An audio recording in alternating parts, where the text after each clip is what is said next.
nos damos el lujo de compartir cabina con uno de los mejores internacionalistas de nuestro país. Y con él siempre inicia el panorama internacional. Nuestro gran amigo Juan de Dios.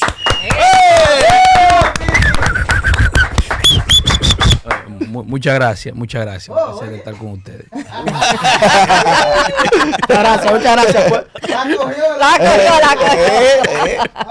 Esto está bien, que sea ánimo. Miren, señores, hay una situación que se está desarrollando en Ecuador, una crisis política interna en el gobierno de Daniel Noboa, entre él y la vicepresidenta, la señora Verónica Abad. Bueno, él la destituyó como vicepresidenta, entonces decidió a través de un mecanismo administrativo del Ministerio de Trabajo de que ella no cumplía con su función, porque él la designó como embajadora de la paz en Israel para tratar de alejarla en un momento determinado, porque entendían que tenían serias diferencias internamente en el gobierno. Él intentó alejarla. Finalmente, ¿qué pasa? El día 5 de enero se abrió la campaña electoral para las elecciones del 9 de febrero de este año, porque este año Ecuador tiene elecciones presidenciales, elecciones generales, porque se va a elegir el presidente y también el Congreso. ¿Qué sucede?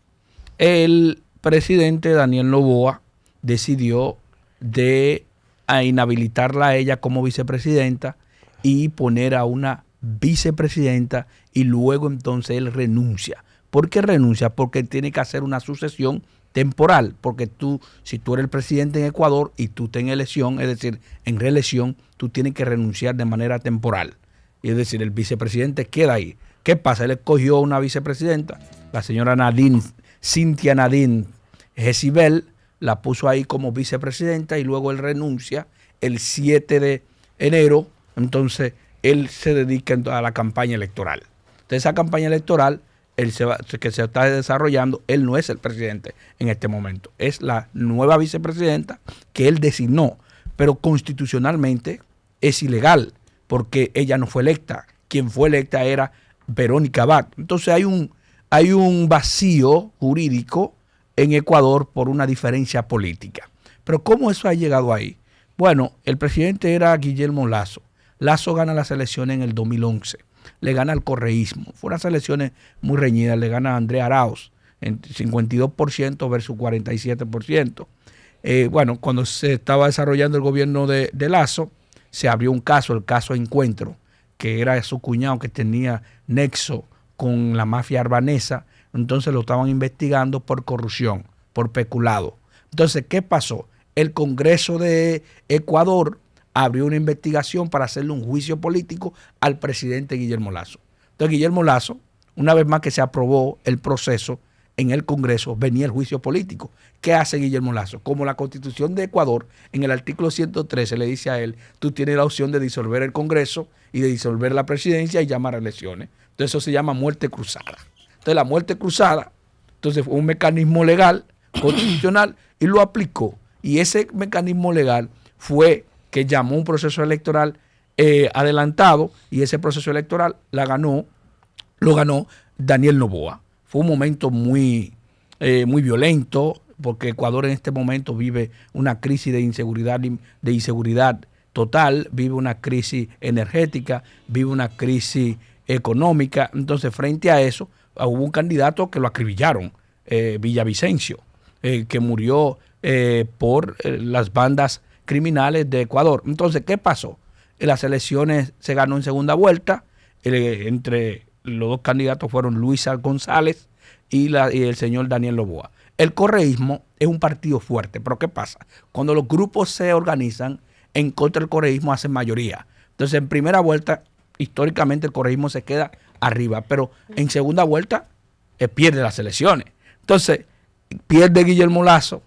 Guillermo Lasso no pudo reelegirse, ni pudo ir al proceso electoral. Gana Daniel Noboa, y cuando llega Noboa entonces encuentra esa crisis política con su misma vicepresidenta. Pero lo peor que pasa en Ecuador es que Ecuador hace 15 años era uno de los países más seguros de América Latina. Sí. Por encima de Chile, por encima de Uruguay y por encima de Costa Rica. Hoy es uno de los países más inseguros de América Latina. Para que usted tenga una idea, en el 2023 terminó con 41 muertes por cada 100.000. Ningún país en América Latina terminó por encima de Ecuador, hasta por encima de Haití, porque Haití tenía 40 muertes por cada 100.000 y Ecuador fue 41 muertes por cada 100.000. Pero fueron 7.800 muertes por cada, que se dio en el 2023.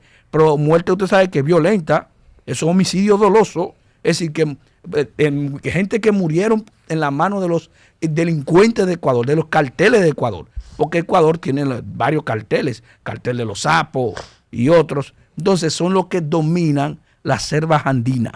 Entonces, finalmente, ¿qué queremos decir con esto? El 9 de febrero habrá elecciones en Ecuador, hay 15 candidatos, el correísmo, todo parece ser que va a ser los candidatos a competir para la segunda vuelta, que las elecciones en Ecuador se organizan y se dirigen por que saca el 40% en primera vuelta y le lleva 10% a su principal contendor, gana en primera vuelta. O de lo contrario, se va a una segunda vuelta.